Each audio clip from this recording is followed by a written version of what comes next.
أهلا بمشاهدي الكرام من هنا من أمام مقر البرلمان الأوروبي. اليوم الأربعاء 23 أبريل 2025، حيث نقوم بتغطية مظاهرة حاشدة دعت إليها جمعية بنات الساقية الحمراء ووادي الذهب بالتنسيق مع جمعية الصحراء ما تنباع.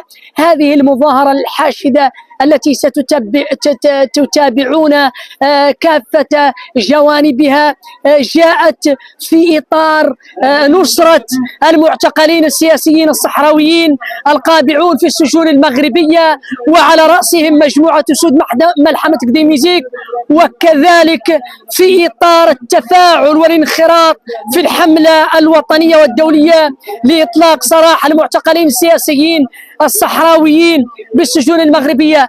الوقفة شهدت مشاركة مكثفة من أفراد الجالية المقيمة بأوروبا، وكذلك دعا فيها المتظاهرون إلى إطلاق سراح المعتقلين السياسيين بشكل فوري، وكذلك إرسال بعثة تقصي الحقائق إلى المدن المحتلة والعمل على حماية المدنيين الصحراويين هناك.